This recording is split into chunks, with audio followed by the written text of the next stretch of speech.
Mau di ini kok. Kaki Zuma udah live? Udah di setting kayak Bu Uti tadi? Kelihatannya sih sudah. Oke. Berarti sudah dimulai, bisa dimulai Uni. Silakan Uni. Aduh, bentar dulu nih lagi dikit. Ya.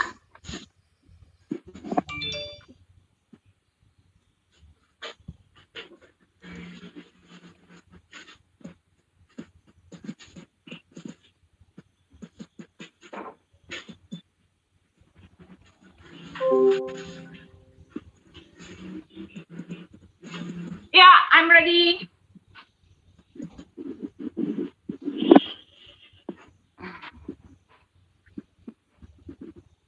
Oke, sudah live. Silakan Uni. Uni. Oke, udah. Udah. Udah ya. Bismillahirrahmanirrahim. Assalamualaikum. Sorry. Itu kok nggak ada tempat saya. Oh ya. Ya udah. Oke. Oke, tenangkan jiwa kita semua. Oke. Bismillahirrahmanirrahim. Assalamualaikum warahmatullahi wabarakatuh. Ikhwani fillah yang ada di rumah, yang ada di channelnya Bang Tri, Bang Zulkifli M. Abbas, dan juga yang ada di channelnya Tante Uti. Selamat pagi. Di pagi yang ceria kali ini kita akan menyaksikan debat antara Bang Zulkifli M. Abbas dengan Bu Uti Watimena. Tapi saya mau iklan dulu. Agar Anda yang di rumah tidak sakit kepala dan pusing, maka jangan lupa pesan jamu kepada saya. Iklan ya, daripada kita tegang-tegang kali. Baik, Bang Tri, yang ada di live komennya Bang Tri, selamat menyaksikan debat ini. Semoga mendapatkan ilmu dari apa yang didiskusikan oleh Bang Zuma, guru kita, Bang Zulkifli M. Abbas, dengan Profesor Uti Watimena, profesornya swasta, Tante Uti. Silakan di say hello dulu, mungkin dari Tante Uti. Mungkin halo Tante Uti, selamat pagi. Disapa dulu pemirsa yang ada di rumah. Pagi. Nah, di sebelah kanan kita ada Kristul handle kita, yaitu Bang Zulkifli M. Abbas, yang sebenarnya beliau ini tuh banyak kerjaan, tapi demi Tante Uti yang tadi ke saya WA untuk diskusi dengan Bang Zuma, akhirnya beliau meluangkan waktu ya setidaknya sekitar 1 jaman lah untuk kita semua. Bang Zulkifli M. Abbas, assalamualaikum. Waalaikumsalam warahmatullahi wabarakatuh. Richard. Wah, itu belum suaranya kan? Walaupun ada urusan yang akan dikerjakan tetap semangat. Bang Zulkifli M. Abbas ini selalu semangat. Sama seperti Tante Uti yang juga semangat.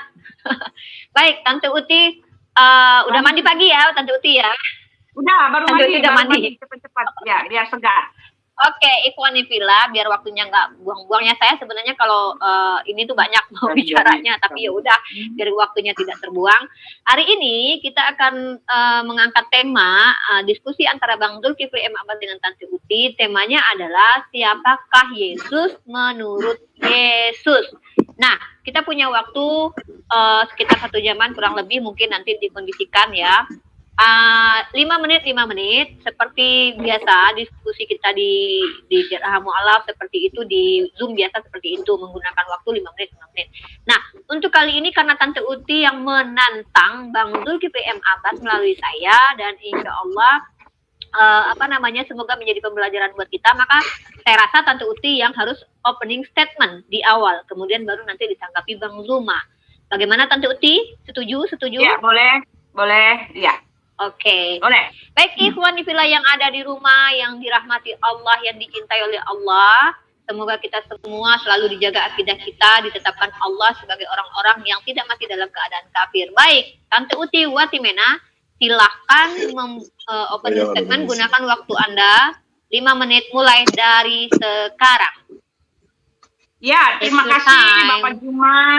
Sudah, ya terima kasih Bapak Juma untuk memberikan kesempatan kepada saya untuk mengutarakan unek-unek saya mengenai semua pendapat-pendapat, asumsi-asumsi dari Bapak Juma gitu. Saya selama ini kan memonitor semua perkataan-perkataan dari Bapak Juma, dan sebagai orang Kristen, kami yang orang dalam sendiri kami yang orang dalam ini sendiri melihat bahwa orang luar itu sepertinya tahu itu, sepertinya sok tahu dengan rumah tangga orang dalam gitu. Tetapi yang perlu Pak Juma ketahui adalah dimanapun atau siapapun orang luar itu, dia tidak akan pernah tahu urusan rumah tangga orang di dalam rumah tangga sendiri, rumah tangga orang lain gitu. Walaupun dia merasa sepertinya dia tahu 100%, bahkan sampai sekulit-kulitnya, itu kan cuma halusinasi gitu loh. Sepertinya Pak Juma merasa sangat-sangat luar biasa, merasa tahu banget gitu tentang kekristenan. Tetapi tadi pagi saya mengikuti debatnya Pak Juma dengan Pak Rudi Yohanes, saya mengikuti, lalu Pak Juma mengatakan siapakah Yesus menurut Yesus gitu loh. Lalu saya melihat bahwa Pak Juma sebetulnya hanya mengambil-ngambil ayat, semua ayat-ayat selama ini yang saya pelajari dari Pak Juma cuma mencomot-comot ayat. Cuma satu hal yang perlu Pak Juma ketahui adalah Alkitab itu tidak bisa Bapak Juma perlakukan seperti Al-Quran. Karena Al-Quran itu dia berdiri sendiri karena ayat-ayatnya itu tidak dilatar belakangi satu konteks. Tidak ada konteksnya, tidak ada sejarahnya, tidak ada apa-apa. Karena Al-Quran kan hanya perkataan-perkataan, nasihat-nasihat. Lalu dituangkan di dalam buku. Tetapi di dalam Alkitab itu berbeda bagai 1100% gitu. Kenapa? Karena Alkitab itu kontekstual. Di dalam pelajaran teologi juga ada yang namanya hermeneutik. Hermeneutik itu tidak bisa tidak dipelajari oleh semua orang Kristen. Karena itu adalah itu aturan yang betul dalam memahami isi Alkitab. Bapak harus tahu 100% tahu dulu konteks ayat yang Bapak comot-comot itu ya. Yang saya lihat selama ini Pak Zulkifli cuma comot-comot gitu loh. Comot-comot ayat digabung-gabungkan, berhalusinasi, berbangga hati dan bersenang-senang, bahkan tertawa-tawa gitu loh. Tertawa-tawa mengatakan saya lebih hebat daripada pendeta-pendeta yang belajar sampai menghabiskan uang banyak-banyak itu. Pendeta-pendeta lebih hebat gitu dari seluruh umat Kristen di dunia ini gitu loh. Bahkan para rasul pun Bapak lebih hebat dari para rasul gitu. Nah, disinilah yang saya mau kasih tahu, Pak. Ayat Alkitab itu tidak bisa diambil comot-comot. Bapak salah. Ya, aturan membaca aja Bapak sudah salah. Nah, di dalam kesempatan kali ini saya ingin membahas apa yang Bapak perbincangkan dengan Pak Rudi tadi. Siapakah Yesus menurut Yesus gitu. Nah, kalau pakai ayat-ayat, comot-comot ayat ya seperti inilah ya yang terjadi dengan Pak Zulkifli. Ya, tadi Pak Rudi mengatakan bukti bahwa Yesus adalah Tuhan adalah Yesus mengatakan aku dan Bapa adalah satu. Nah, ini yang mau saya utarakan kepada Bapak Zulkifli, ya kan? Saya mau utarakan kepada Pak Zulkifli, inilah topiknya. Apa arti aku dan Bapak adalah satu menurut pemahaman Kristen dan menurut pemahaman dari Bapak Zulkifli, gitu. Ya, itu aja. Oke, selesai waktunya di reset. Oke. Ya. Ini maksudnya. Baik, Ikhwan Fillah. Saya belum tahu aturannya, bagaimana tolong aturannya? Seperti ini aja, 5 menit, Tante Uti opening statement, kemudian Bang Zumanya juga 5 menit opening statement, kemudian setelah itu nanti baru ada sesi tanya jawab, kemudian sanggah menyanggah dan segala macam. Tergantung situasi kondisi di tengah debat, itu Tante Uti dan Bang Zuma lah. Ya. Baik, Tante Uti clear ya? Baik, Ikhwan Fillah, itu tadi sepenggal curhatan Tante Uti tentang kegelisahan dia, tentang adanya Bang Zulkifli M. Abbas ini, yang ternyata mengetahui ayat-ayat di dalam Bible, dan saya rasa tidak perlu aneh aja ya, karena kita bisa baca gitu kan, ada tulisan bahasa Indonesianya, ada bahasa Padangnya, ada bahasa Jawanya, Bible jadi gampang dibaca gitu. Jadi kalau kita baca itu kayaknya kita bertanya kembali atau bahkan mengetahui, saya rasa tidak aneh. Tapi ya sudahlah, itu adalah curhatan Tante Uti, kita menerima itu, dan Bang Zulkifli M. Abbas alhamdulillah punya waktu untuk menjawab apa yang digelisahkan oleh Tante Uti ini. Tentunya pasti ya Bang Zulkifli M. Abbas silahkan menanggapi opening statement juga selama 5 menit, dan seiring waktu berjalan kami persilakan kepada Bang Zulkifli M. Abbas untuk opening statement. 5 menit dari sekarang. Baik, terima kasih. Selamat pagi Bu Uti. Mudah-mudahan Bu Uti dalam keadaan sehat walafiat. Jadi gini, ketika Ibu ingin mencoba untuk mengkaji ulang hasil diskusi saya dengan Bang Rudi, ya saya sih berharapnya yang dikaji itu adalah pernyataan Bang Rudi bahwa Yesus itu tidak mati di salib. Ya, mana tahu besok-besok ada waktu untuk mengkaji ini, karena untuk meluruskan ini saya rasa perlu kekuatan yang dahsyat untuk kemudian mengatakan hal yang tidak berkesesuaian dengan apa yang tertulis di dalam kitab sucinya Bu Uti. Kemudian tema kita ini adalah sesuai dengan pilihan Ibu, siapa Yesus menurut Yesus. Kemudian Ibu mengacu kepada dalil aku dan Bapa adalah satu, lalu kemudian pijakannya adalah ilmu hermeneutika. Nah, sedikit saya ingin menjelaskan tentang hermeneutika ini adalah berasal dari bahasa Yunani. Kata ini diambil dari nama seorang sosok dewa, ya, Hermes, di mana dewa Hermes ini di dalam mitologi Yunani adalah dewa yang bertugas untuk mewartakan berita dari para dewa-dewa yang lebih tinggi jabatannya kepada manusia. Jadi ilmu hermeneutika itu biasa disebut dengan exegesis, ya kalau nggak salah, ya. Di mana ilmu ini adalah suatu usaha untuk menjelaskan, menginterpretasikan, dan menerjemahkan teks-teks yang ada di dalam kitab sucinya orang Kristen. Nah, kembali dari definisi itu kemudian, ketika kita mengatakan bahwa Yesus itu adalah Tuhan menurut dirinya, maka itu sangat bertentangan dengan apa yang termuat di dalam kandungan kalimat-kalimat Yesus kepada Bani Israel ketika dia menjadi guru.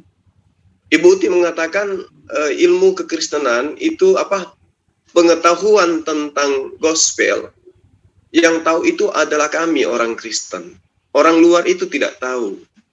Nah, apa pijakannya? Yaitu tadi, hermeneutika itu. Bagaimana kemudian upaya-upaya untuk mendefinisikan, mengartikan, memaknai sebuah kata atau kalimat yang mana ujung-ujungnya menginginkan Yesus itu duduk sebagai sang pencipta. Jadi kita fokus saja kepada pengajaran Yesus. Jadi ketika kita membahas siapa Yesus menurut Yesus, berarti kita harus mengenyampingkan dalil-dalil mimbar gereja, dalil-dalil pendeta, dalil-dalil misionaris yang menginginkan manusia menyembah kepada Yesus. Tetapi mengacu kepada apa yang kemudian yang diwartakan. Ya, diwartakan oleh penulis kitab yang setelah di kanon menceritakan siapa Yesus itu sebenarnya. Jadi kalau misalnya Ibu Uti mengatakan Yesus itu adalah Tuhan, karena dia mengatakan aku dan Bapa adalah satu. Nah, ini yang harus dipahami lebih dalam. Satu dalam arti kata apa gitu? Satu dalam arti kata, apakah satu dalam arti kata wujud, dalam arti kata kuasa, atau dalam arti kata misi pengajaran? Misi ajaran Yesus yang dibawa kepada Bani Israel itu yang menyatu dengan Allah. Dalam arti kata, Yesus tidak menyampaikan sesuatu yang menyimpang dari apa yang diamanahkan oleh Bapaknya untuk ia sampaikan. Meski pada pijakannya selalu membawa-bawa Yohanes 1 ayat 1 pada mulanya adalah firman. Semalam saya sudah menjabarkan ini. Yesus itu memang betul, dia berasal dari firman. Tapi dia bukan firman. Kita bisa buktikan, apakah betul Yesus itu adalah firman? Bukan. Yesus itu bukan firman, tetapi Yesus itu adalah perkataan Tuhan yang kemudian membuat Maria hamil, terciptalah anak bernama Yesus. Matius 4 ayat 10, 7 ayat 21 sampai ayat 23, Matius 19 ayat 16, lalu kemudian Markus 12 dan seterusnya, kemudian Lukas 4 ayat 8, Yohanes 12 ayat 49, 12 ayat 50, 17 ayat 3 dan seterusnya. 4 kitab yang sudah dikanon ini membuktikan secara jelas bahwa Yesus itu bukan Tuhan. Itu menurut pengakuan Yesus, bukan menurut pengakuan Zulkifli. Karena untuk membahas gospel, membahas Yesus harus berdasar kepada gospel. Terkecuali kalau pembahasannya tentang Yesus dalam perspektif umat Islam dengan umat Islam. Kalau dalam Al-Quran seirama dengan apa yang diajarkan oleh Yesus. Ini Rasulullahi ilaikum. Sesungguhnya aku ini adalah Rasul utusan Allah untuk kalian. Kalian siapa? Bani Israel.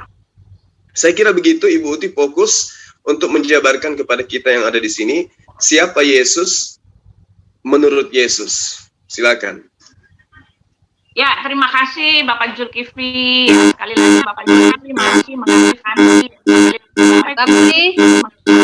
Bang Tri, tolong dimatikan dulu itunya Bang Tri. Langsung dimatikan saja di silent. Oke, bentar ya Tante Uti, sabar ya sayang.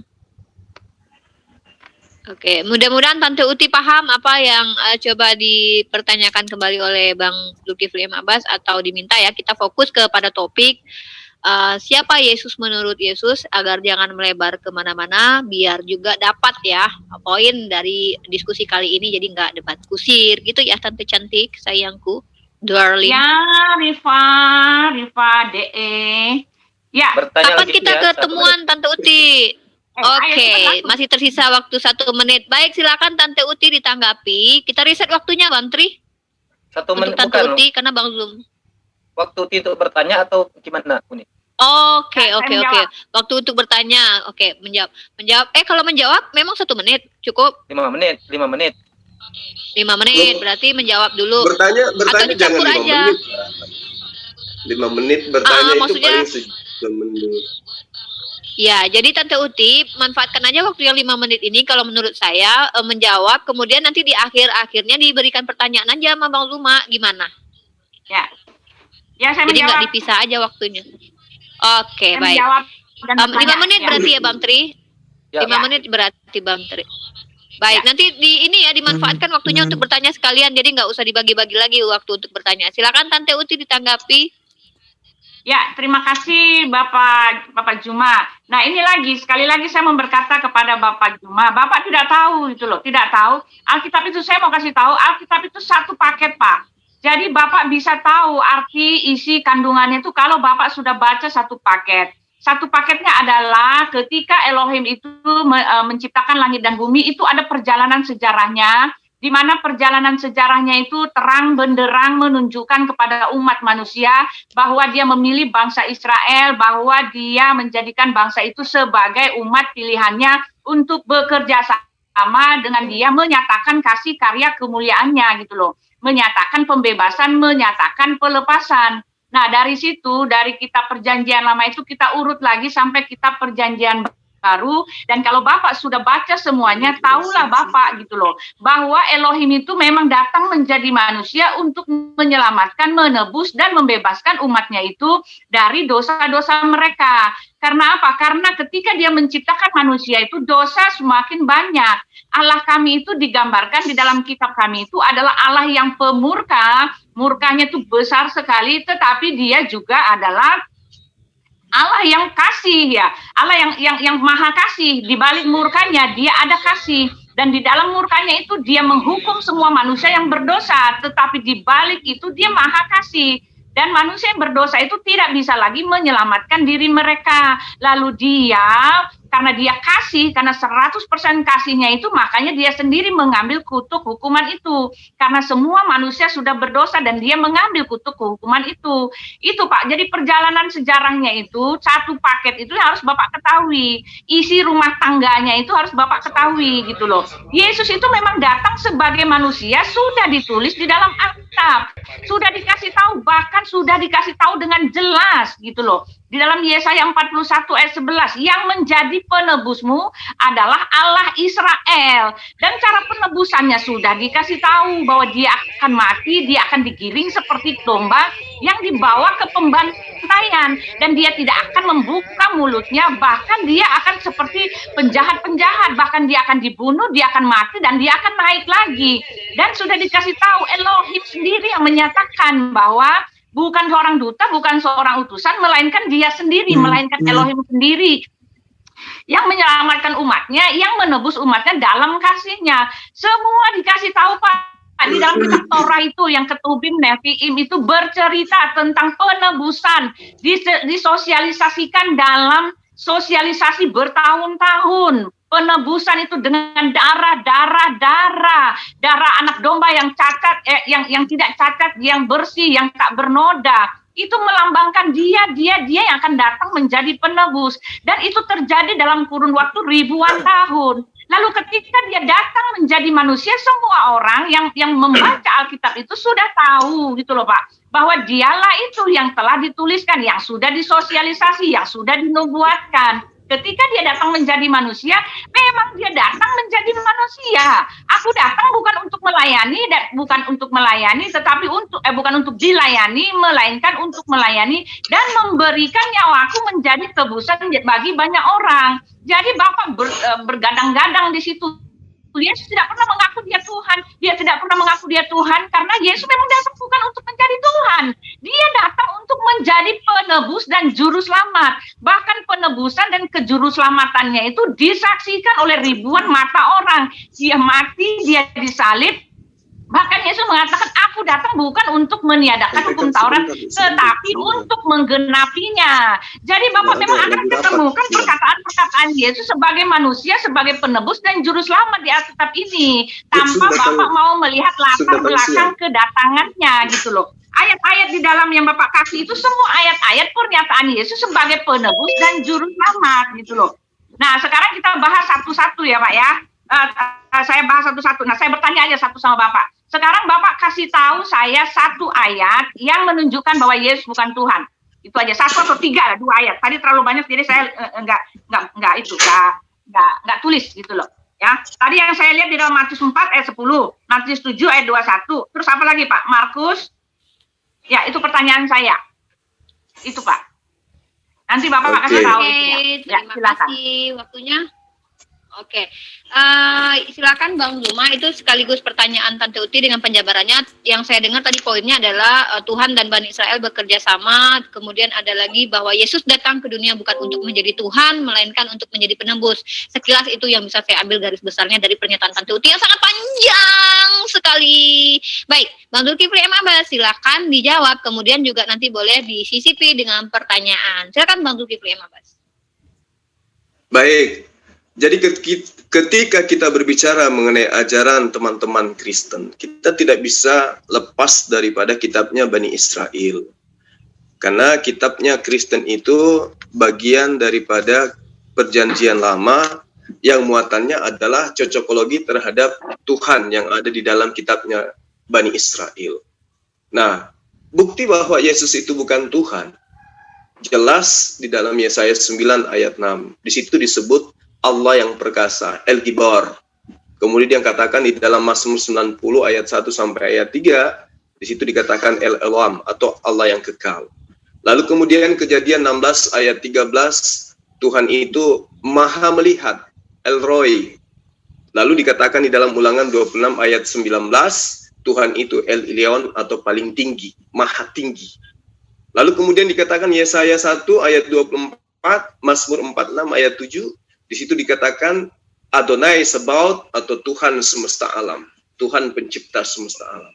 Nah, di mana sisi Yesus bisa didudukkan di situ? Coba.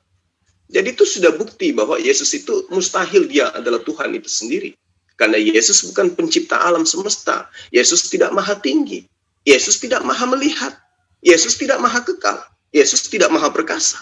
Dan masih banyak lagi sifat-sifat Allah yang dinyatakan di dalam dirinya terhadap Bani Israel di dalam kitabnya Bani Israel. Nah, dalil-dalil inilah kemudian yang mencoba dicocok-cocokkan oleh penulis kitab kanonik mendudukkan Yesus yang adalah manusia biasa sebagai Tuhan. Yahweh Elohim, Adonai Elohim, Kejadian 2 ayat 4 menunjukkan bahwa Adonai Elohim itu tidak merujuk kepada Yesus. Yesaya 44, 43, ayat 10, ayat 11. Tidak ada Tuhan yang dibentuk, baik sebelum maupun sesudah.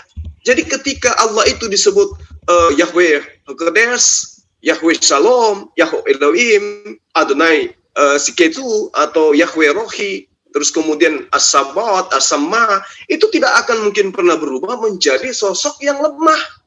Nggak mungkin, mustahil itu.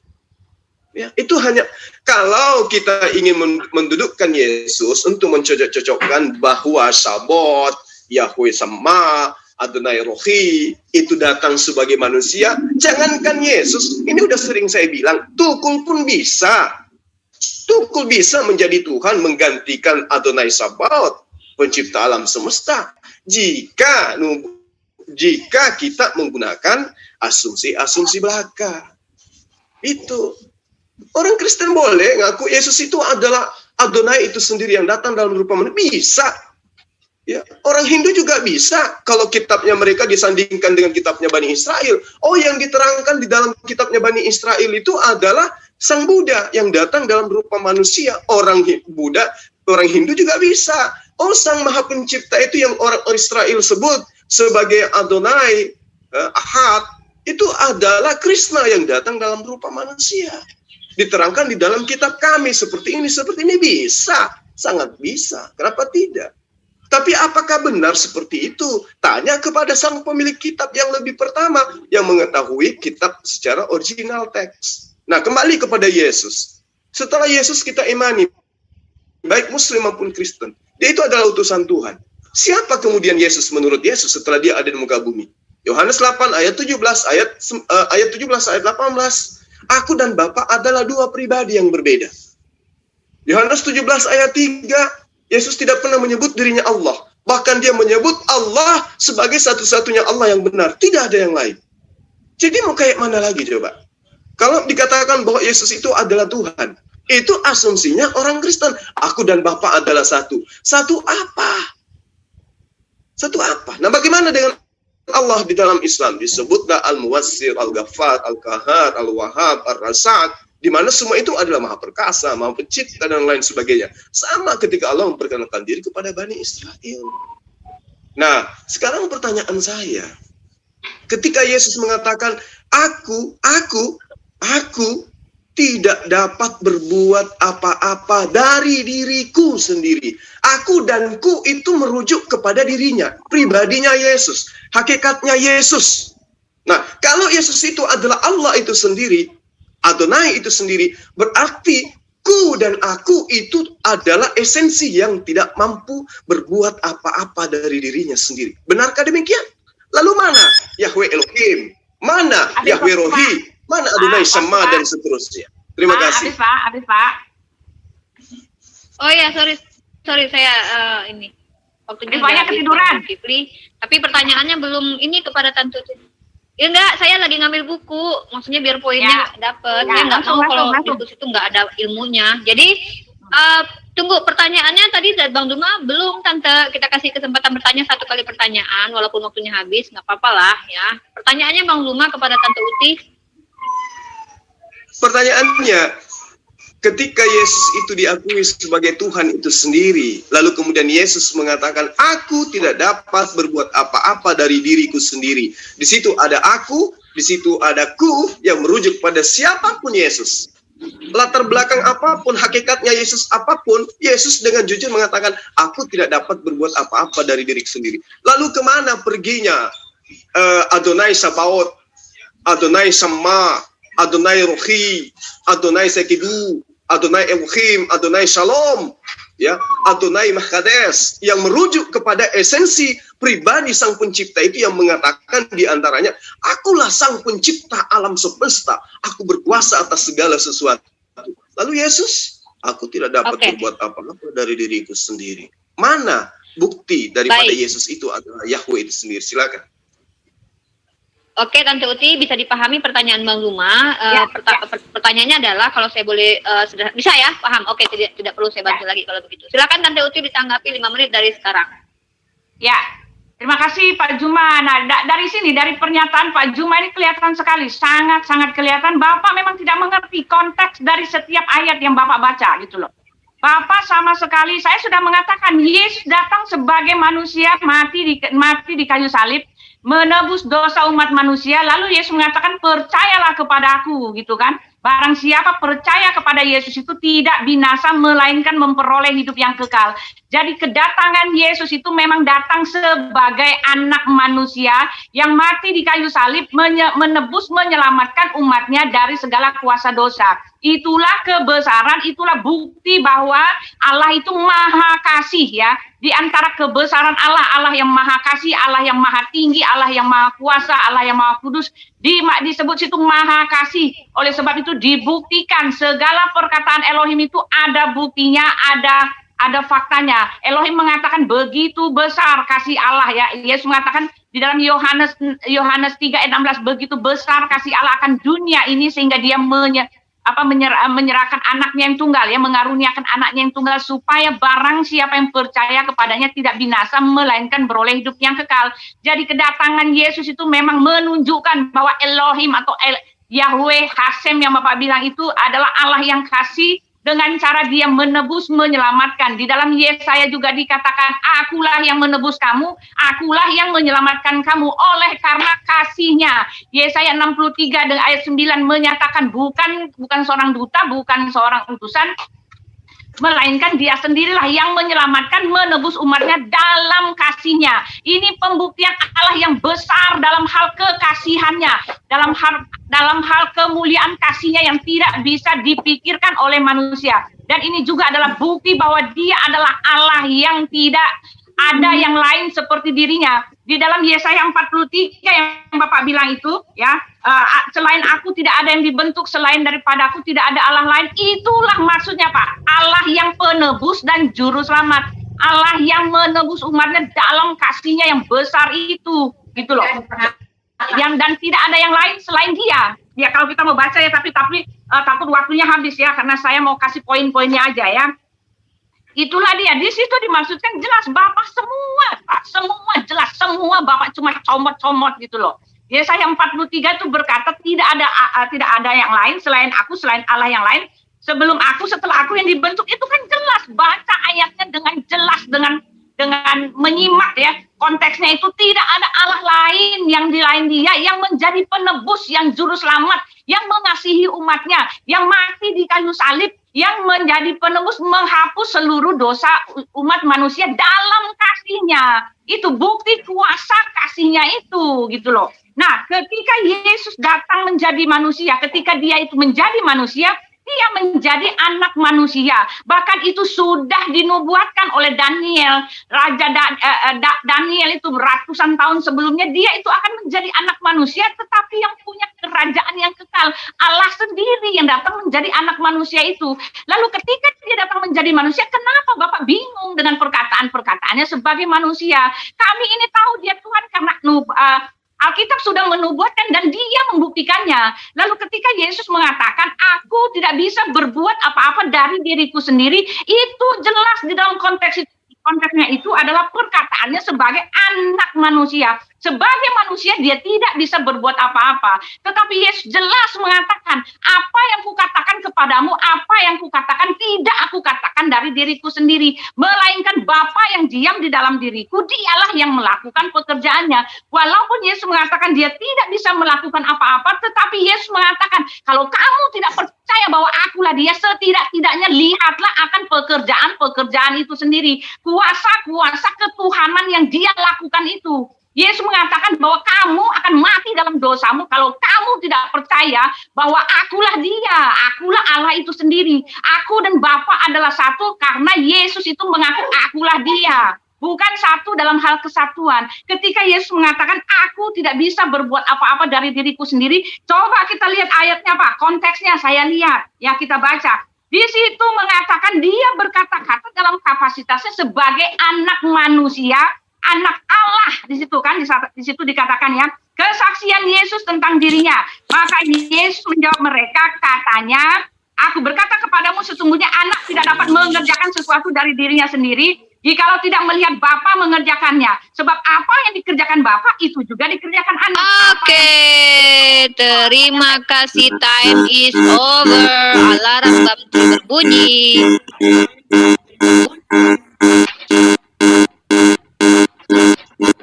Oke, terima kasih sudah dimatikan alarmnya. Kuping saya hampir meledak.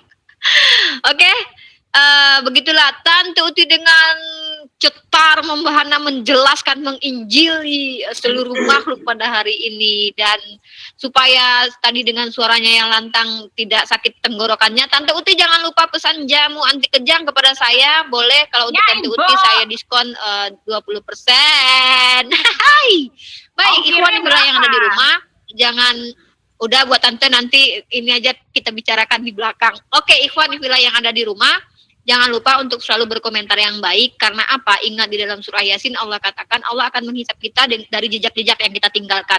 Jejak digital itu akan selalu menjadi bumerang untuk kita di akhirat nanti. Ketika baik, komentar kita insya Allah menjadi amal. Ketika buruk, maka takutnya itu menjadi kerugian buat kita nanti di akhirat. Saya sebagai muslim wajib mengingatkan antum semua, jangan menghujat, jangan body shaming, dan tidak perlu kita melaknat, mengutuk, karena kita, Nabi Muhammad tidak mengajarkan kita untuk melakukan hal itu.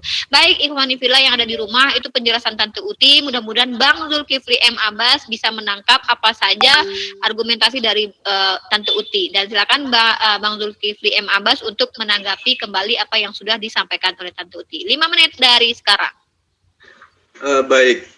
Jadi apa yang Ibu utarakan tentang Yesus itu sama ketika orang Hindu juga ingin mendudukkan ya Adonai Elohim, itu sama seperti Krishna, sama. Tidak ada bedanya. Tapi apakah demikian adanya tentang pengajaran Yesus itu sendiri? Tentu tidak. Nah, Anda mengatakan saya comot-comot ayat. Jadi maunya Ibu saya membacakan satu gospel gitu, satu Bible di sini. Kan nggak mungkin. Kita ambil poin-poin pengajaran Yesus saja. Yesus berkata, seperti Ibu yang Ibu katakan tadi, di ayat Yohanes 3 ayat 16. Yohanes 16 kalau nggak salah ya. Lalu kemudian Ibu harus pahami juga bahwa Yesus pun mengajarkan hal yang bertentangan dengan apa yang Ibu salah pahamkan terhadap pengajaran Yesus. Contoh, aku berkata kepadamu, sesungguhnya seorang hamba tidak lebih tinggi daripada tuannya, ataupun seorang utusan daripada dia yang telah mengutusnya. Ini perkataan siapa? Ini perkataan Yesus, Yohanes 13 ayat 16. Nah, lalu kemudian dikatakan di ayat yang Anda ambil tadi, di Yohanes 3 ayat 16. Karena begitu besar kasih Allah dari dunia ini, akan dunia ini, sehingga ia mengaruniakan anaknya yang tunggal, supaya setiap orang yang percaya kepada Yesus, itu tidak binasa, melainkan memperoleh hidup yang kekal. Jadi kalau kita percaya kepada Yesus, siapa Yesus menurut dirinya, maka kita akan memperoleh hidup yang kekal. Dikatakan di dalam ayat 17 ya, sebab Allah mengutus anaknya ke dalam dunia, bukan untuk menghakimi dunia, melainkan untuk menyelamatkannya oleh dia. Barang siapa yang percaya kepada Yesus, ia tidak akan dihukum. Barang siapa tidak percaya, ia telah berada di bawah hukuman, sebab ia tidak percaya dalam nama anak Tuhan yang tunggal. Maksudnya utusan Allah, yaitu Yesus. Dan inilah hukuman itu. Allah sudah menerangkan, Yesus sudah menuliskan, barang siapa yang tidak percaya kepada anak, yaitu Yesus, percaya kepada Yesus. Maksudnya percaya kepada ajaran Yesus, percaya kepada perbuatan Yesus, percaya kepada perkataan Yesus. Bukan percaya kepada orang-orang yang menginginkan Yesus itu menjadi Tuhan, tapi percaya kepada Yesus itu sendiri. Jadi saya uraikan lebih detail lagi. Yesus berkata, aku berkata kepadamu, sesungguhnya seorang hamba tidak lebih tinggi daripada tuannya, ataupun tidak lebih tinggi seorang utusan itu daripada yang mengutusnya. Lalu kemudian dikatakan, ini perkataan Yesus. Ya. Yesus yang mengatakan, tidak akan pernah seorang hamba atau utusan lebih tinggi dari yang mengutusnya. Jadi sampai kapanpun kalau Anda percaya Yesus, Anda harus percaya bahwa Yesus tidak akan pernah bisa lebih tinggi atau setara dengan Tuhannya yang mengutusnya. Barang siapa percaya kepada Yesus, ia tidak akan dihukum. Nah sekarang ketika Yesus menerangkan kepada orang-orang yang hidup pada zamannya, aku pergi kepada Bapakku dan Bapakmu, Allahku dan Allahmu. Jika aku memuliakan diriku sendiri, maka kemuliaanku itu sedikit pun tidak ada yang benar. Karena Allahku lah yang telah memuliakan aku. Permintaan mereka itu akan dikabulkan oleh Bapakku yang ada di surga. Mengapa kau katakan aku baik? Tidak ada yang baik selain Allah saja. Bukan setiap orang yang berseru kepadaku, Tuhan, Tuhan akan masuk ke dalam kerajaan surga. Melainkan dia melakukan kehendak Bapakku yang ada di surga. Mengapa kau katakan aku baik? Tidak ada yang baik, hanya Allah yang baik. Hanya satu yang baik, yaitu apa? Turutilah perintah Allahku yang ada di surga. Nah sekarang Allah menerangkan, Yesus menerangkan, barang siapa yang percaya kepada Yesus, ia tidak akan dihukum. Nah pertanyaan saya, pernyataan Yesus, hanya satu Tuhanmu, yaitu dia yang ada di surga. Dialah yang akan mengabulkan permintaanmu. Aku akan pergi kepada Bapa, Tuhanku dan Tuhanmu. Mengapa kau katakan aku baik? Tidak ada yang baik selain Dia yang ada di surga. Kenapa kemudian orang Kristen nggak percaya semua perkataan-perkataan Yesus ini? Sementara terang dikatakan, barang siapa yang percaya kepada Yesus, dia akan diselamatkan. Dan barang siapa yang tidak percaya, dia akan dihukum. Dia akan berada dalam kerajaan maut. Nah, sekarang ibu percaya Yesus itu adalah Hasem. Ibu percaya Yesus itu adalah Adonai yang datang dalam rupa manusia. Kapan-kapannya Yesus mengajarkan itu? Kapan-kapannya Yesus mengajarkan itu? Yesus mengatakan Matius 10 ayat 32, di depan Bapa Allahku yang di surga. Matius 12 ayat 50, Tuhanku yang ada di surga, Allahku yang ada di surga. Semuanya di surga, bukan di dirinya. Lalu kemudian di Yesaya 46 ayat 9, tidak ada Tuhan selain Allah. Ya, Keluaran 3 ayat 15, Allah adalah nama Tuhan untuk selama-lamanya, bukan Yesus.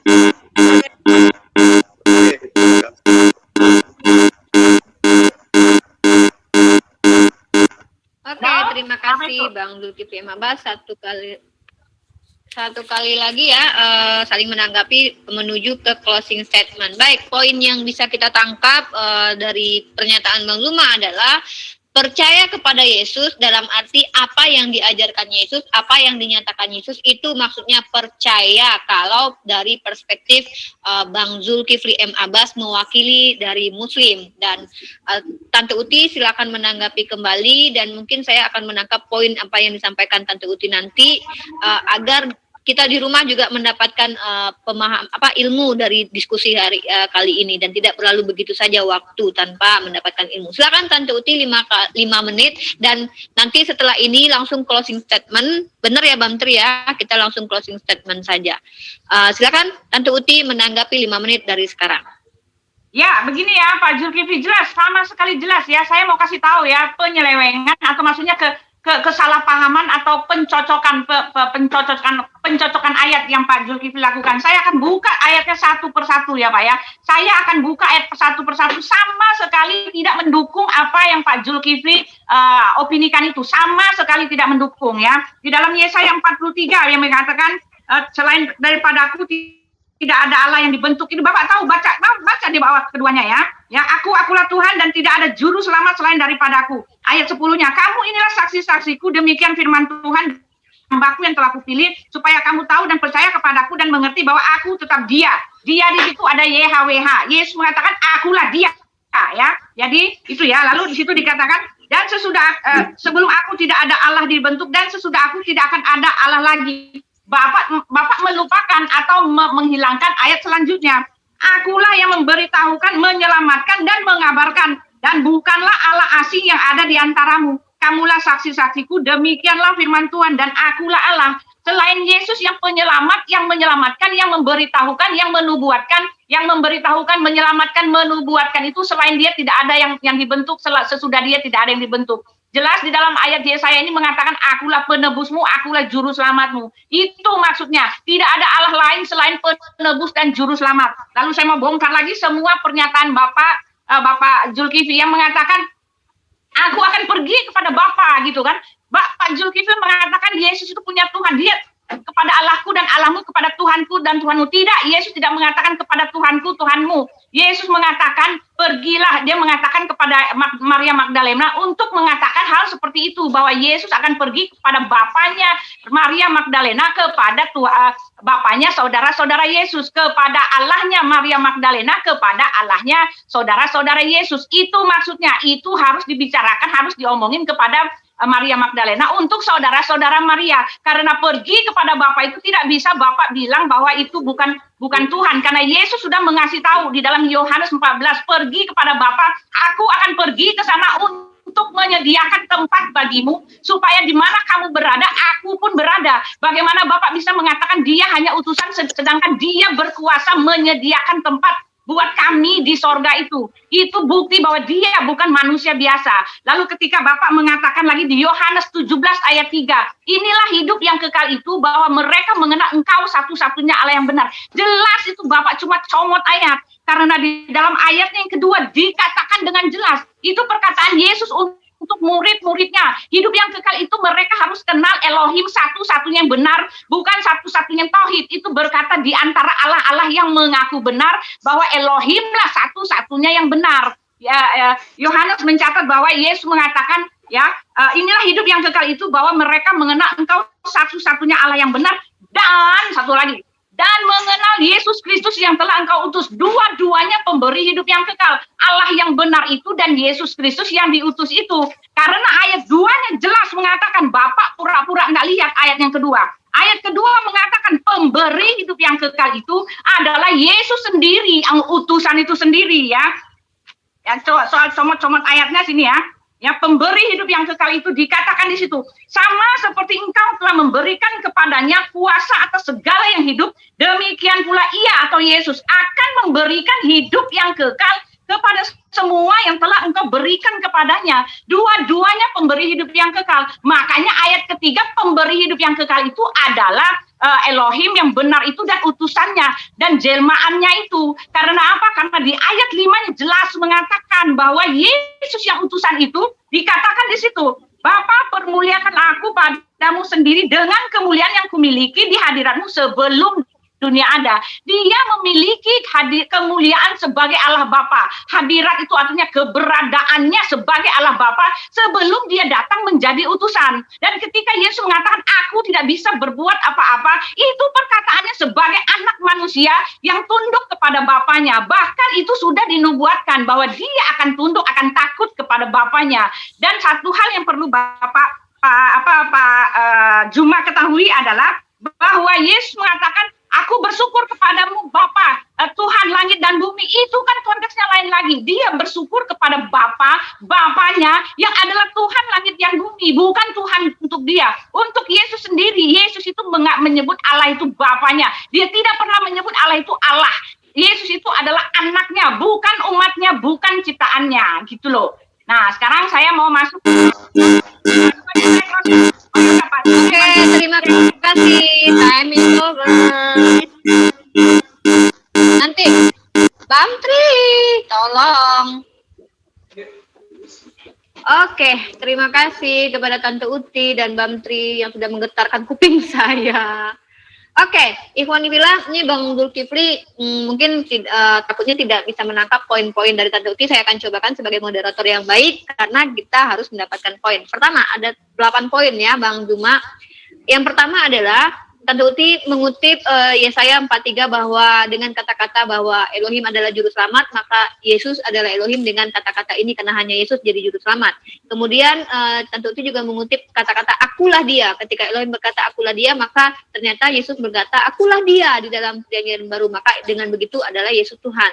Kemudian akulah penebus di dalam kitab perjanjian lama, maka di dalam perjanjian baru juga Yesus sebagai penebus menurut keyakinan orang Kristen, maka dia adalah Elohim. Ini saya rangkum ya, supaya tidak ini lari lagi. Yesus tidak punya Tuhan menurut Tante Uti, karena perkataan itu hanya bukan Tuhan tapi adalah Bapa, karena dia adalah anak ya. Nah, dia berkuasa menyediakan tempat di surga untuk Tante Uti nanti. Ini menurut Tante Uti. Yang keenam adalah Elohim satu-satunya Tuhan yang benar di Yohanes 17 ayat 3. Artinya Yesus mengatakan hanya Tuhan Bani Israel adalah Tuhan yang benar. Kemudian dan pemberi hidup yang kekal. Dan di sini Tante Uti juga mengatakan bahwa Yesus adalah pemberi hidup yang kekal. Kemudian di poin ke-7, Yesus memiliki kemuliaan sejak semua sebelumnya segala sesuatunya belum ada, maka Yesus memiliki kemuliaan. Ini poin ke-7.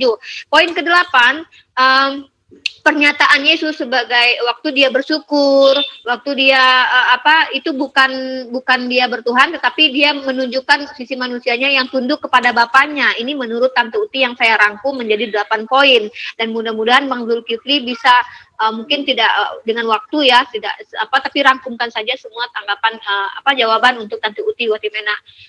Ini kita masuk ke sesi closing statement berarti ya Bang Tri. Bang Tri, kita masuk ke closing statement, oke? Okay? Belum, 5 menit lagi untuk Bang Zuma, baru setelah ini closing statement dari Uti. Oh, oke. Okay. Bang Zuma aja. Oke, terima kasih sudah diingatkan. Bang Zuma aja. Enggak, tanggapan dari Bang Zuma. Ini masih tanggapan dari pernyataan. Ya, Bang Zuma masih tanggapan. Benar, Bang Zuma langsung aja. Masih ada satu kali lagi, Bang Zulkifli. Ya, Ya, satu kali langsung lagi aja, dari Bang langsung. Sultan. Jadi Bukan, nanti saya tutup. Langsung Jadi gini, Begini, Mas, begini Tante Uti, coba dengarkan. Tadi kan Bu Uti, jadi saya Ah. lagi, terus Bu Uti saya lagi, Bu Iya. Uti saya lagi, Nah, Bu Uti terserah ya, ya, berikutnya. terserah. Silakan, silakan. Jadi gini. Oke, silakan Bang jadi Bang Zulma. Baik. Allah tidak ada Tuhan selain Dia. Dia adalah juru selamat satu-satunya. Nah, bagaimana kemudian cara Allah membuktikan kalau Dia itu adalah sang pencipta juru selamat satu-satunya? Caranya dengan cara mengutus para nabi, termasuk Yesus. Itulah pembuktian bahwa Allah di dalam Yesaya 43 itu tidak pernah dibentuk. Yesus datang sebagai juru selamat. Yes. Dia adalah juru selamat utusan Tuhan. Itu tidak bisa dipungkiri. Islam, Kristen harus akui itu. Yesus itu utusan Tuhan untuk menyelamatkan manusia. Nggak bisa tidak. Tetapi apakah kemudian ketika dia adalah sang penyelamat itu, apakah berarti dialah yang sang maha penyelamat itu? Tidak. Sang yang maha penyelamat mengutus sang penyelamat. Bernama Yesus, bernama Musa, bernama Abraham, bernama Daud, bernama Salomo. Sang maha penyelamat inilah satu-satunya sang penyelamat yang kemudian mengutus utusan-utusannya untuk membuktikan kalau dia itu maha penyelamat. Melalui jalan mereka inilah kemudian Allah yang maha suci, Hasem yang maha kudus, membuktikan kalau dirinya adalah satu-satunya penyelamat. Maka dikatakan, Yesus, akulah jalan, akulah hidup, akulah keselamatan. Tidak ada yang sampai kepada Allah tanpa melalui aku. Jadi Yesus mengatakan itu sangat jelas untuk membuktikan bahwa Tuhan yang mengutusnya itulah satu-satunya Tuhan sang maha pencipta, sang maha penyelamat. Betul. Melawan apa yang diajarkan oleh Hindu, Buddha, dan seterusnya.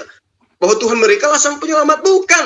Tuhan sang penyelamat itu adalah Tuhan yang diperkenalkan oleh Yesus. Nah, bagaimana dengan perkataan Yesus, akulah dia? Tunggu dulu. Pernyataan-pernyataan akulah dia dalam bahasa Yunani, ego eimi, itu banyak. Bagaimana kemudian di dalam Matius 14 ayat 27. Ya, di situ sangat jelas dikatakan ego eimi. Yesus mengatakan, teranglah, akulah ini, jangan takut. Nah, lalu kemudian di dalam Lukas 1 ayat 19, malaikat pun datang. Jawab malaikat itu kepada Maria, akulah Gabriel, akulah yang melayani Tuhan, akulah yang telah diutus untuk berbicara dengan engkau. Akulah ini malaikat Tuhan. Nah, di situ juga ada kata ego eimi, akulah dia.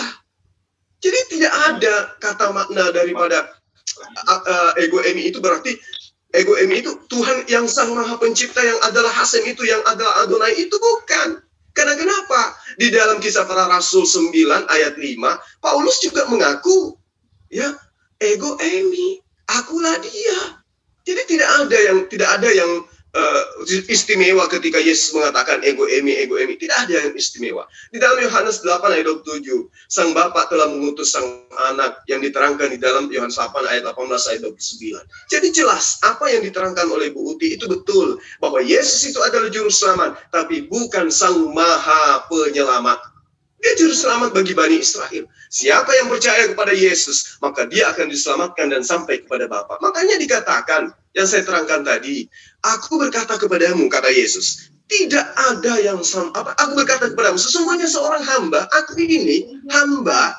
Di dalam Yohanes 4 ayat 22, aku mengenal Tuhan yang aku sembah. Itu perkataan Yesus. Berarti dia menghamba. Makanya dikatakan, sesungguhnya seorang hamba tidaklah lebih tinggi daripada tuannya, ataupun seorang utusan daripada Tuhannya. Maka dari itu, Yesus sang penyelamat bukan sang maha penyelamat. Masih ada di belakang dia yang telah mengutus dia. Makanya dikatakan, aku tidak dapat berbuat apa-apa dari diriku sendiri. Apa yang aku katakan, apa yang aku lakukan, apa yang aku perintahkan, semua atas instruksi sang maha penyelamat yang mengutus aku menjadi juru selamat bagi kalian, bagi Bani Israel. Jadi tidak ada yang istimewa di situ. Yesus juru selamat, yes. Dia adalah juru selamat, tapi bukan sang juru maha selamat yang memerintahkan Yesus untuk mengajarkan kebenaran, memperlihatkan jalan, memperoleh hidup ketika orang-orang itu mengikuti jalan dan kebenaran yang Yesus torehkan, yang Yesus ajarkan. Apa itu? Menyembah hanya kepada Allah, tidak merubah hukum Tuhan di dalam Torah, kemudian sujud, ya, menghambakan diri kepada Sang yang Maha Pencipta, yang merupakan sang pengutus yang mengutus Yesus. Jadi Yesus itu juru selamat. Iya, Islam juga akui. Yesus mengatakan akulah dia. Iya, memang dia itu adalah juru selamat bagi Israel. Tetapi bukan dalam arti kata akulah Tuhan sang pencipta alam semesta. Bukan. Bukan yang dikatakan di dalam Elion, Eloi, Eloam, Eshabot, Eshama, Erohi. Bukan. Bukan Yesus yang dimaksud dengan El Gibor. Bukan. Bukan Yesus yang dimaksud Elom. Bukan. Oke, Bang Zulkifli, waktunya sudah habis. Oke, baik, Tante Uti, sebelum closing statement, saya bantu untuk merangkum dari apa yang disampaikan Bang Zulkifli M. Abbas agar tidak lari kemana-mana, dan juga Ikhwan Filah yang ada di rumah mendapatkan ilmu dari diskusi kali ini. Yang pertama, Bang Zulkifli M. Abbas menyatakan Yesus adalah juru selamat. Iya, karena Tuhan itu mengutus juru selamat. Karena sama seperti Musa yang diutus oleh Tuhan menyelamatkan, dan juga Ibrahim, semua nabi bagi umat Islam adalah juru selamat, memperkenalkan Tuhan itu sendiri kepada umatnya. Yang kedua, poinnya dari Bang Zulkifli M. Abbas adalah masalah akulah dia, ego emi, di Matius 14:27. Di Lukas 1:19 dikutip oleh Bang Zuma bahwa malaikat juga mengatakan akulah Gabriel, akulah dia. Dan juga di kisah para rasul kisah para rasul 9:45 juga Paulus menyatakan akulah dia. Jadi tidak ada hal yang aneh dengan akulah dia, bukan berarti setiap yang mengatakan akulah dia dialah Tuhan. Kemudian di poin keempat, Bang Zulkifli menyatakan bahwa juru selamat Yesus itu untuk Bani Israel. Kami mengimani itu, iya kami mengimani dan tidak menolak. Kemudian di poin kelima, menurut rangkuman yang saya terima, bahwa di Yohanes 4 ayat ke-22, Bang Zuma mengatakan bahwa Yesus berdasarkan ayat itu adalah seorang hamba. Dan poin yang garis besar yang saya bisa tangkap dari penjelasan Bang Zulkifli M. Abbas adalah benar Yesus juru selamat untuk Bani Israel, tetapi bukan dialah yang maha penyelamat, yang esensi yang disampaikan Bang Zuma berdasarkan kitab Tanakh atau Perjanjian Lama. Karena esensinya menurut Bang Zulkifli dari tadi kita dengarkan itu berbeda. Baik, mudah-mudahan Tante Uti memahami, dan ini adalah sesi closing statement. Tante Uti silahkan, nanti akan di closing juga oleh Bang Zulkifli M. Abbas sehingga kita mendapatkan ilmu dan tidak hanya sia-sia waktu kita kali ini. Silakan Tante Uti ditanggapi 5 menit dari sekarang. Closing statement.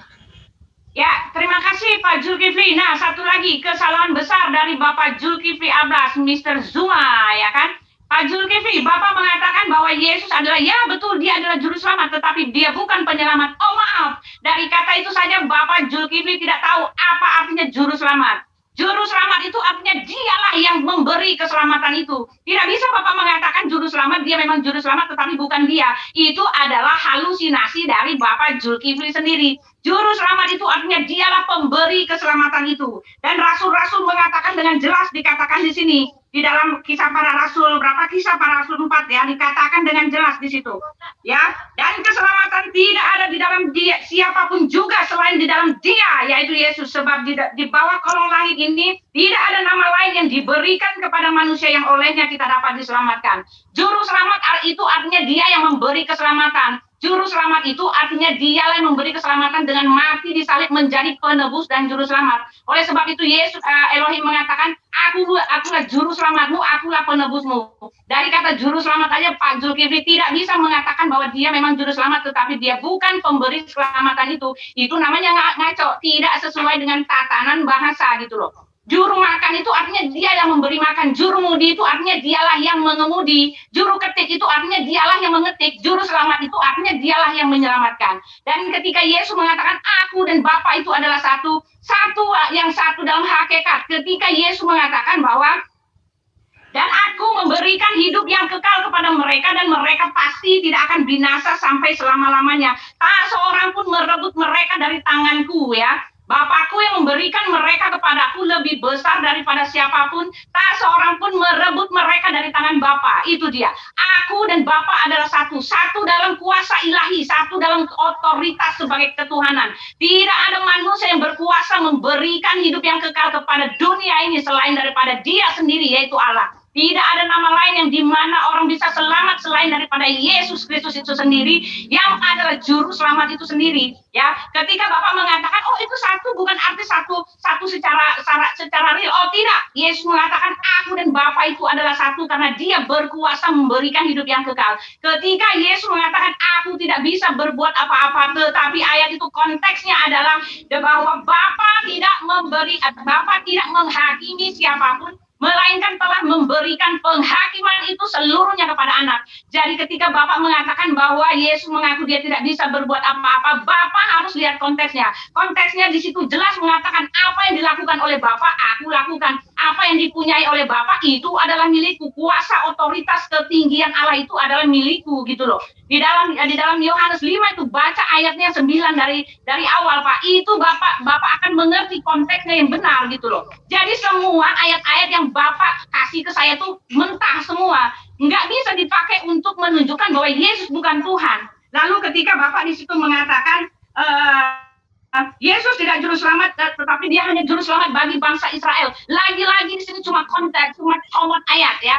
Comot ayat, lagi-lagi comot ayat. Ketika Yesus mengatakan, aku diutus hanya bagi domba-domba Israel. Itu konteksnya adalah dia sedang mengatakan kepada ibu yang kerasukan itu, dia ingin menguji iman ibu itu, apakah dia itu sungguh-sungguh mau minta pertolongan kepada bangsa Israel gitu loh. Karena di situ ibu yang minta anaknya disembuhkan itu dari kerasukan setan itu, dia tidak bergaul dengan bangsa Israel pada saat itu. Mereka dianggap kasta yang rendah.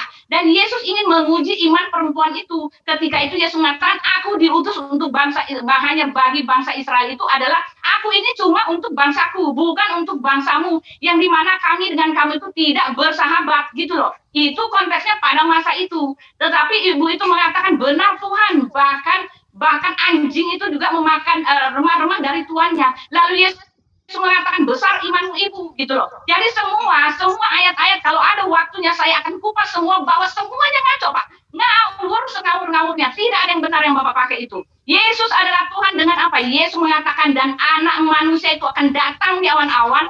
Dia akan datang lengkap dengan malaikat-malaikatnya. Dia akan mengirimkan malaikat-malaikatnya. Yesus itu satu dengan Bapa karena dia pemberi hidup yang kekal. Karena dialah yang akan menghakimi seluruh umat manusia ini. Karena malaikat-malaikat itu adalah punya dia. Karena sorga itu adalah milik dia. Dan keselamatan ini tidak ada di dalam nama siapapun juga selain daripada dia gitu loh Pak. Tidak ada.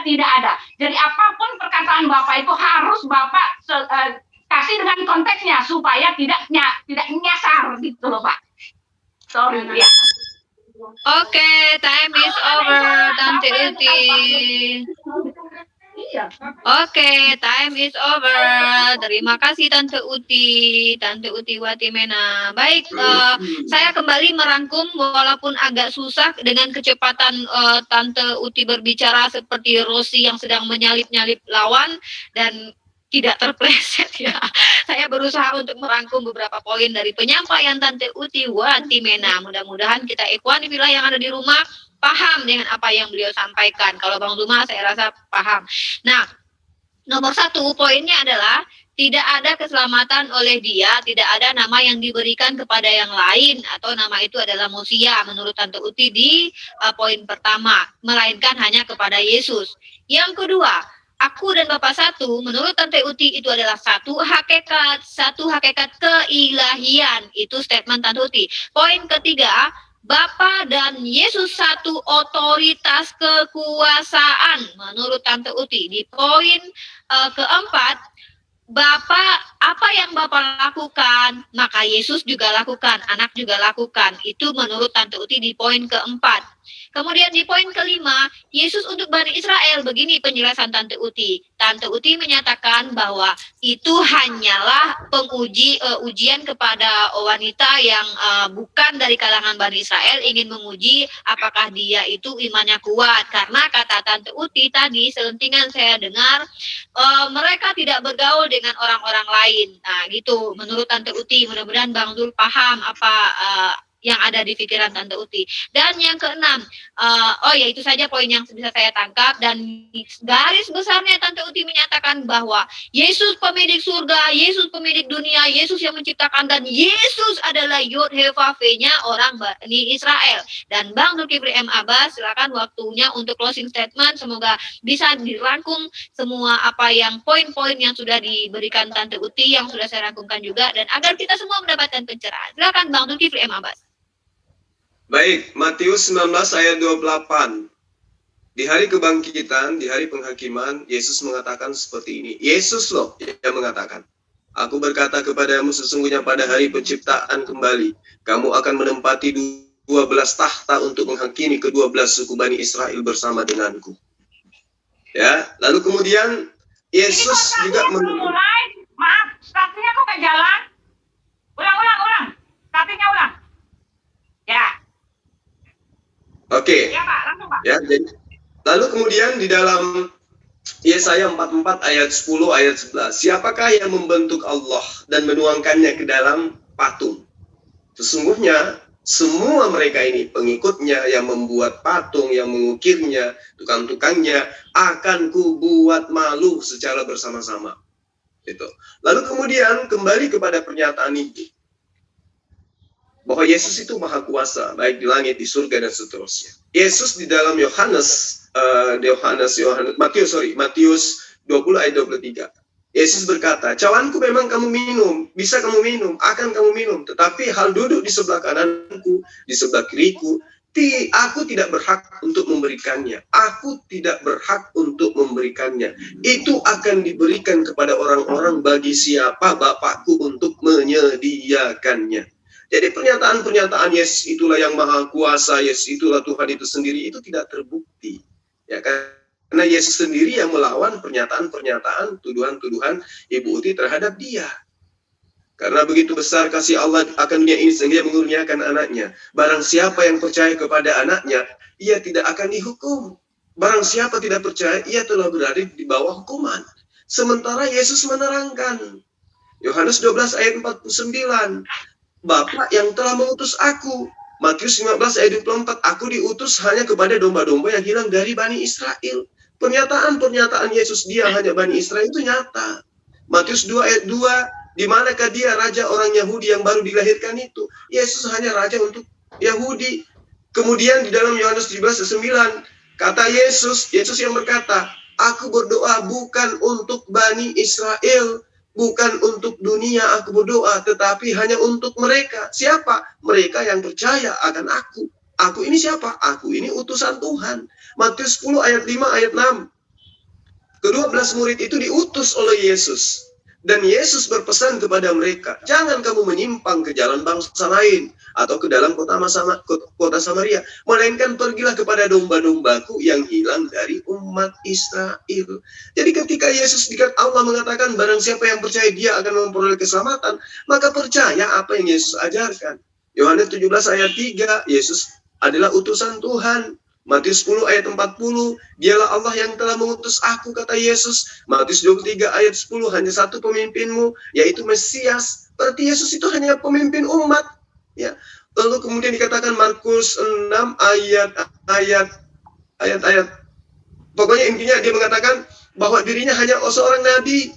Dia hanya seorang nabi, itu pengakuan Yesus. Lukas 4 ayat 18, dialah yang telah mengutus aku, kata Yesus. Berarti siapapun yang ingin memperoleh keselamatan, maka harus percaya kepada Yesus. Makanya Ibu memilih tema, siapa Yesus menurut Yesus, maka harus diakui. Dialah Allah yang telah mengutus aku. Dialah Allah yang telah mengutus aku. Ada ratusan ayat pengakuan Yesus bahwa dia mengutus aku.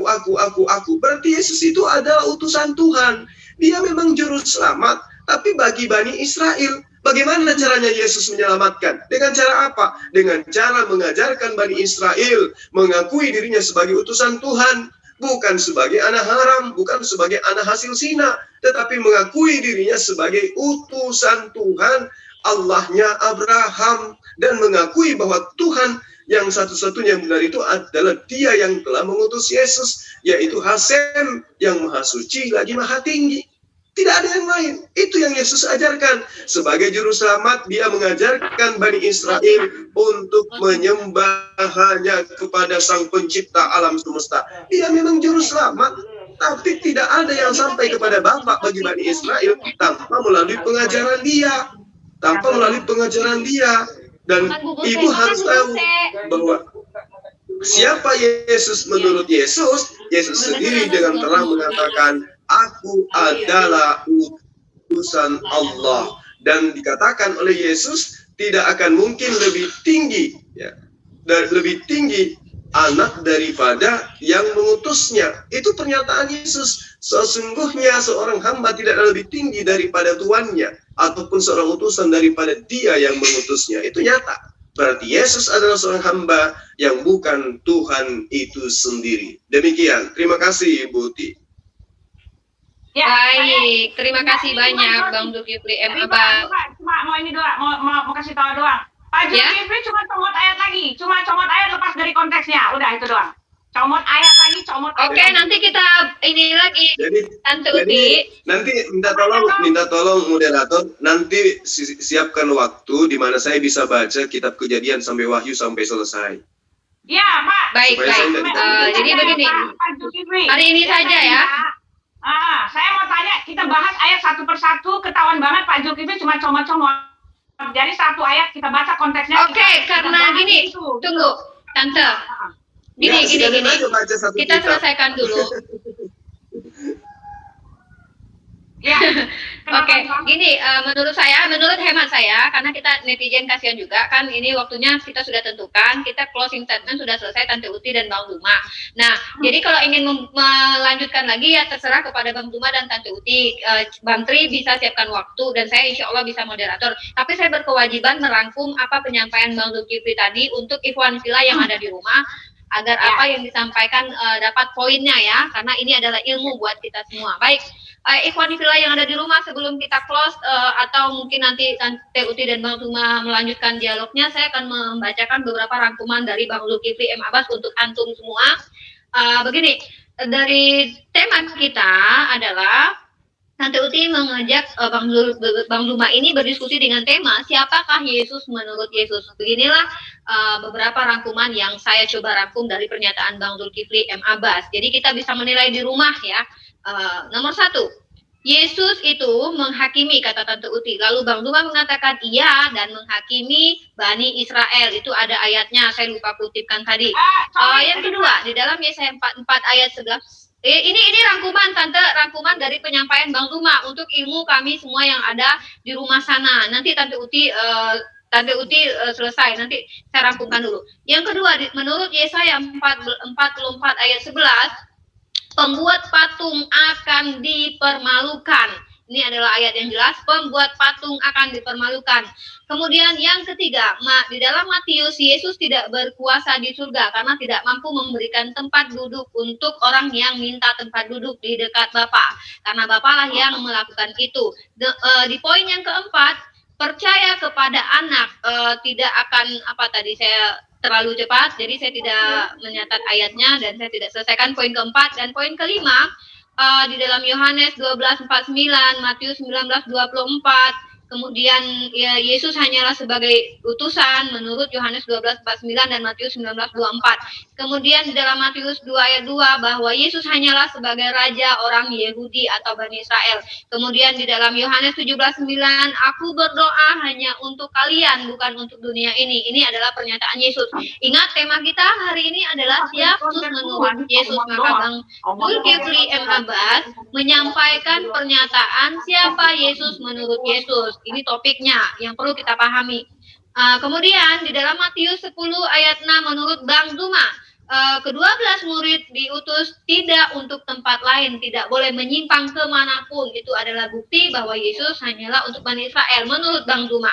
Kemudian di dalam Markus ayat 6 bahwa Yesus adalah nabi. Di dalam Lukas 4:14, dialah yang mengutus aku, artinya Yesus adalah utusan. Jadi sesuai dengan tema siapakah Yesus menurut Yesus, maka dapat kita simpulkan berdasarkan penjabaran Bang Zuma, Yesus yang pertama adalah utusan untuk Bani Israel, yang kedua dia adalah seorang nabi, yang ketiga seharusnya menjadi raja untuk Bani Israel, namun kenyataannya ditolak. Itu adalah kesimpulan yang kita dapat pada kali ini, ikhwan fillah, ilmu dari gurunda kita Zulkifli M. Abbas. Nah, silakan menilai manakah yang on the point, manakah yang sesuai tema. Silakan Anda menilai, baik yang ada di live komennya Tante Uti Watimena sebagai pihak Kristen, maupun yang ada di live komennya Bang Tri Channel dan Zulkifli M. Abbas Channel sebagai pihak Muslim. Kita memiliki akal, silakan menelaah ayat-ayat yang sudah disampaikan. Baik Tante Uti, ada lagi yang ingin disampaikan mungkin untuk season selanjutnya atau dengan Bang Zuma? Ada yang ingin disepakati, silakan. Ya, Rifa, maksudnya tadi ini kesimpulan debat apa bagaimana tadi yang kamu utarakan? Tapi kok versi kamu saya berusaha menyimpulkan. Bukan, ini tunggu, stop. Jangan dulu, tunggu. Kamu memberi. Iya, saya tadi kan menyimpulkan apa yang saya sampaikan. Bukan, ini saya simpulkan. Tadi kan saya di season ketiga. Moderatornya Anda yang gini. Bukan, ini yang disampaikan Bang Zuma. Loh, itu Bang Zuma yang bilang, ayat-ayatnya Bang Zuma yang kasih tahu, saya catat. Ya Allah, Tante Uti lucu. Tadi Tante menyampaikan juga saya catat. Pak Zulkifli sebanyak yang kamu ambil itu, Pak Zulkifli cuma comot-comot aja. Saya bilang saya sekarang gini aja. Saya minta satu ayat. Saya catat, bentar. Saya kasih ini. Semua ayat cuma comotan dan kamu kasih kesimpulan. Nih saya catat nih. Kamu ini gitu loh. Ini baca, ini lihat, ini cat, ini kesimpulannya. Ini baca.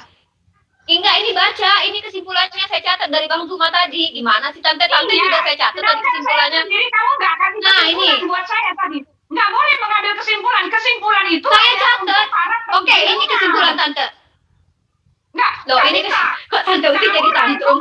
Ingat ya, Rifa, kamu harus rangkuman, bukan kesimpulan. Kesimpulan itu milik para pendengar. Ini udah menyalahi aturan. Para pendengar akan kalau kamu menyalahi aturan, pendengar kamu seperti yang kamu kasih tahu. Pak Zulkifli nggak kasih kesimpulan, Pak Zulkifli kasih dalil. Rifa ngawur ini nggak bisa. Iya, saya bacakan dalilnya. Ibu Uti,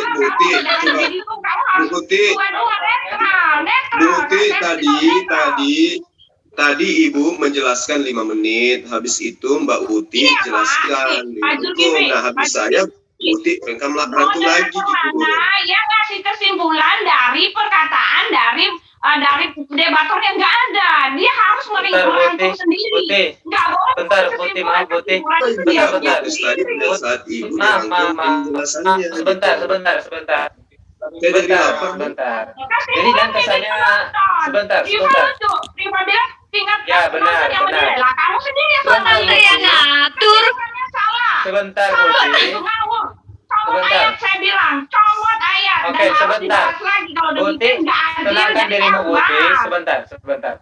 Gini Putih, nanti kalau Putih coba dengar dulu. Diputar ulang ya yang di Bang Tri Channel. Setiap ada argumen 5 menit dari Putih itu diberikan kesimpulan oleh Unirifa. Setiap 5 menit dari Bang Zuma itu diberikan kesimpulan oleh Unirifa. Itu bukan kesimpulan secara keseluruhan Putih. Itu kesimpulan dari setiap 5 menit argumen kita. Tadi kan Putih juga diberikan kesimpulan. Ini loh yang disampaikan oleh Putih. Ini poinnya 1, 2, 3, 4. Coba perhatikan lagi nanti. Tadi memberikan rangkuman, bukan kesimpulan, bukan opini dia sendiri disampaikan ke orang. Ini enggak bukan.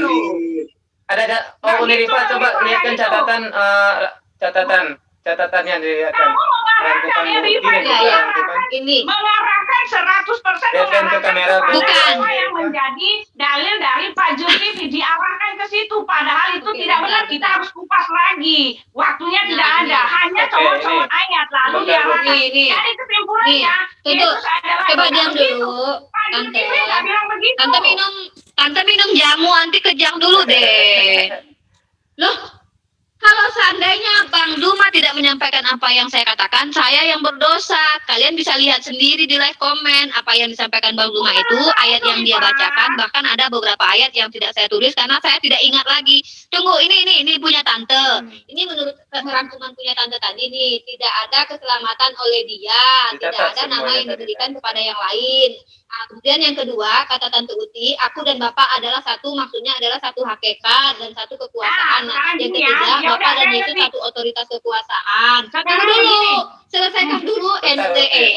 Aduh, ini lagi berbicara, ente tidak mendengarkan. Jadi kan nanti protes ini dijelaskan karena setiap Jangan argumen begitu. Kita lagi dilihat orang loh, malu loh kita anak kecil. Cepetan, aku udah diem langsung ngoceh. Tuh, giliran dijawab, Tante Uti gitu. Giliran nggak dijawab, saya dituduh.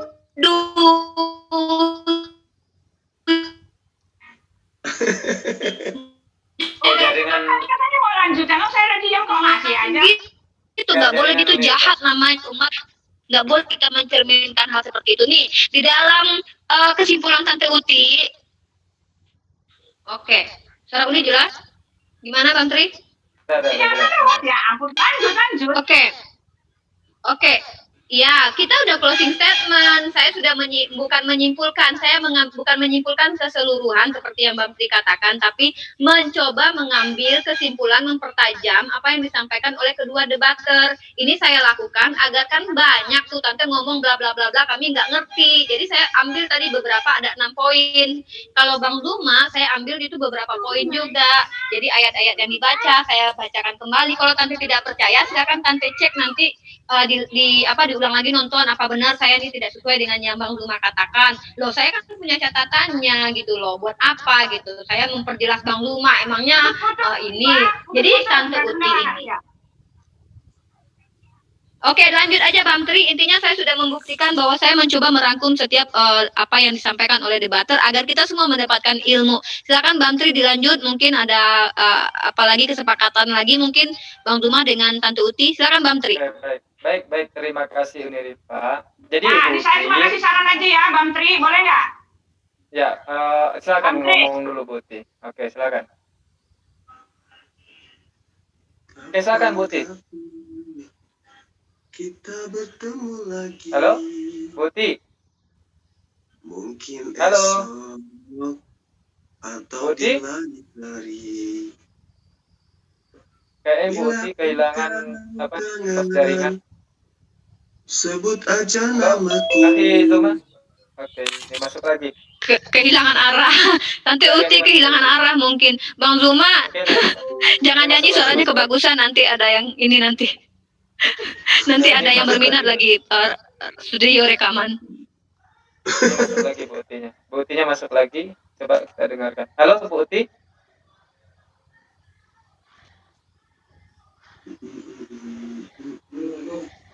Halo Bu Uti.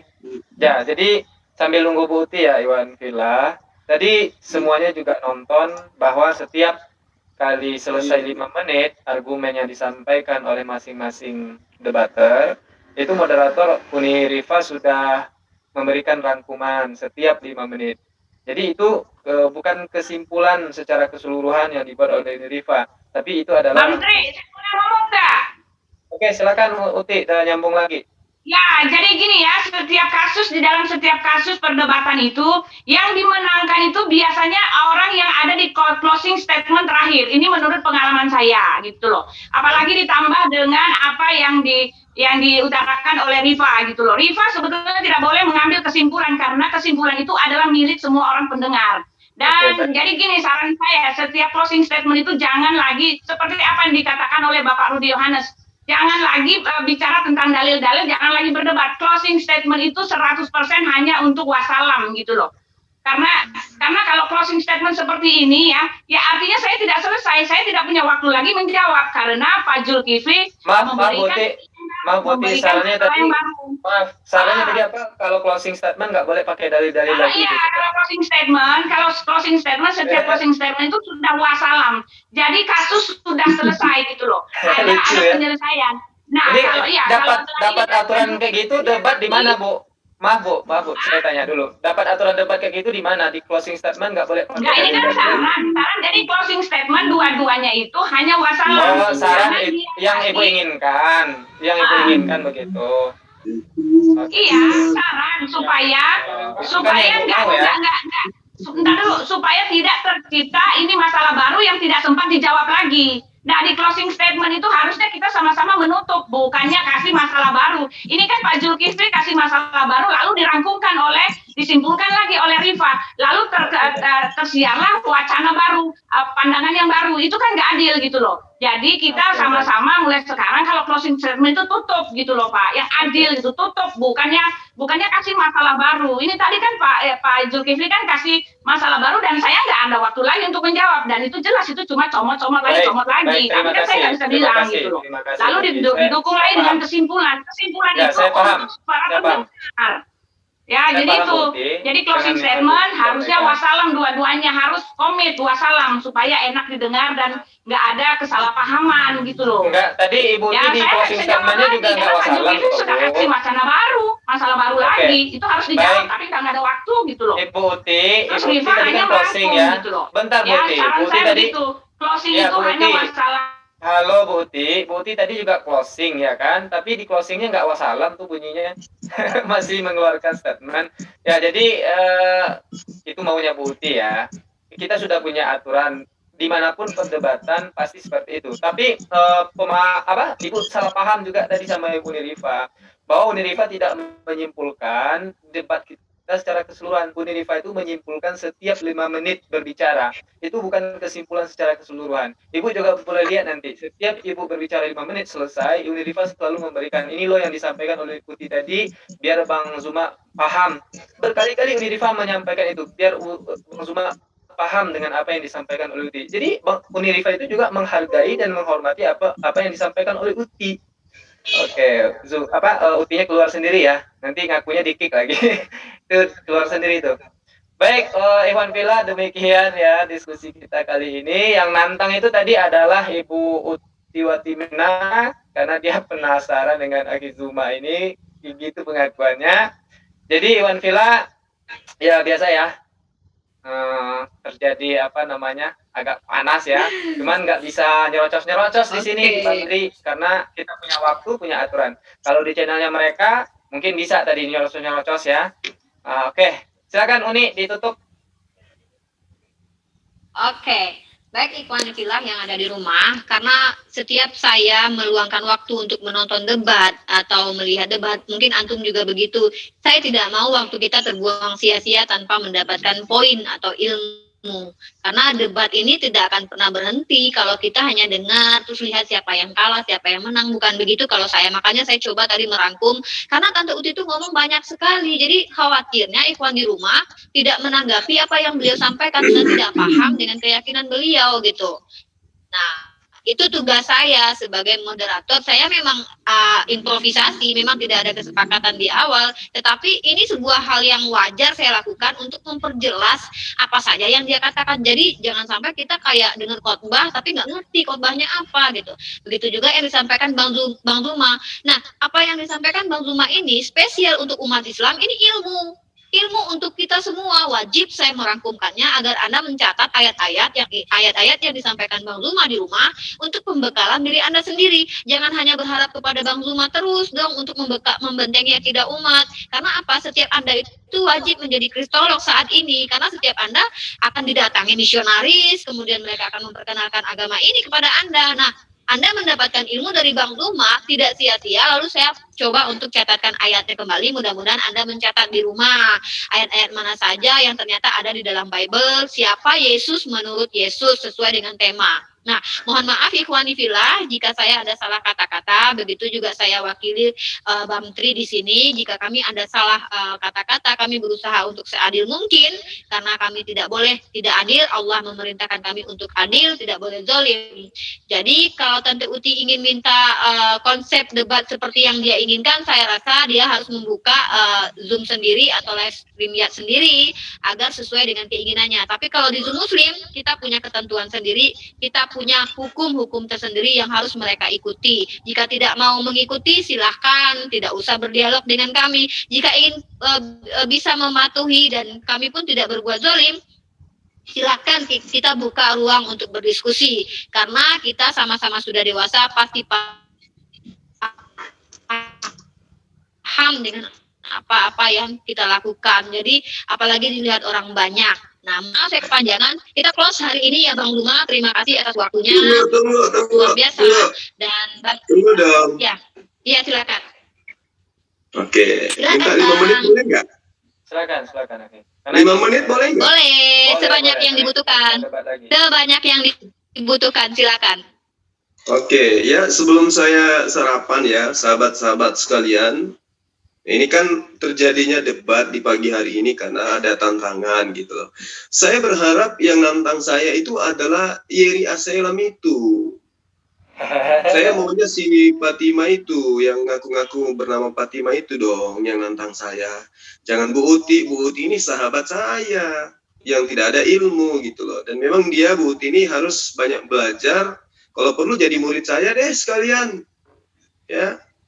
Jadi saya hanya ingin mengatakan gini, kepada sahabat-sahabat, kita umat Islam itu muncul ada perdebatan bukan karena kita benci, tapi karena kita sayang terhadap saudara-saudara kita ini. Supaya mereka itu mendapatkan jalan keselamatan. Karena setiap hamba Tuhan, hamba Allah, itu memiliki hak untuk mendapatkan hidayah. Sama dengan kita. Kita punya hak. Orang Kristen, orang Hindu, orang Buddha juga punya hak untuk mendapatkan hidayah sebagai ciptaan Allah. Nah, bagaimana kemudian hidayah itu bisa masuk ke dalam manusia?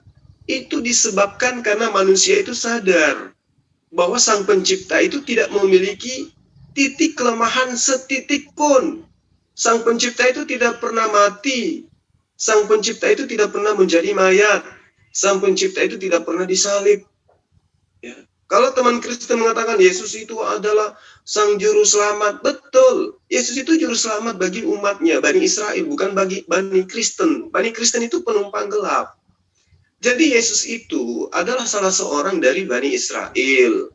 Dia kemudian dianggap Tuhan oleh manusia pertama kali ketika di tahun 325 Masehi atas perintah Kaisar Romawi yang bernama Konstantin dalam sidang Necia.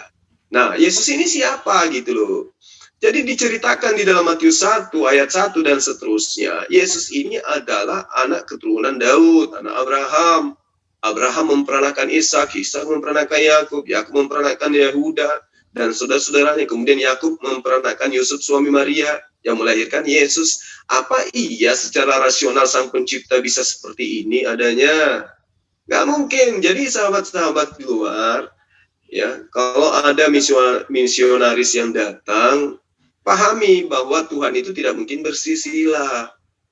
Lalu kemudian di dalam Matius 1 ayat 21, ia akan melahirkan anak laki-laki dan engkau akan menamakan dia Yesus karena dialah yang akan menyelamatkan umatnya dari dosa mereka. Tidak dikatakan dari umat manusia, tapi dikatakan dialah yang akan menyelamatkan umatnya dari dosa umatnya, gitu.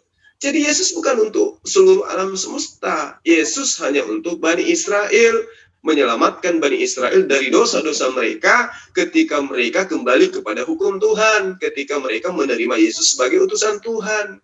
Jadi ayat ini merupakan sebuah penggambaran Allah kepada Maria, ibunya Yesus, bahwa dia akan melahirkan seorang anak laki-laki yang bernama Yesus sebagai penyelamat untuk Bani Israel. Setiap yang dilahirkan, ya sudah pasti itu adalah ciptaan, sudah pasti itu adalah makhluk. Dan setiap makhluk, setiap ciptaan, mustahil dia itu adalah Sang Pencipta itu sendiri. Di dalam Al-Quran, surah Maryam ayat 19, ya, di situ ada perintah Allah kepada Malaikat Jibril. Malaikat Jibril berkata, ego emi juga dikatakan di situ. Akulah sang pembawa wahyu. Aku hanyalah utusan Tuhanmu untuk memberikan kepadamu seorang anak laki-laki yang suci. Maksudnya memberikan informasi bahwa Allah menghendaki engkau hamil dan melahirkan seorang anak bernama Yesus yang kelak diutus untuk menjadi penyelamat bagi kaumnya, bagi umatnya.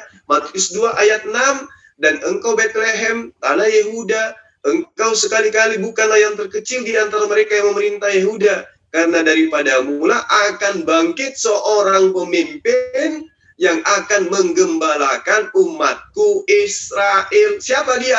Yesus.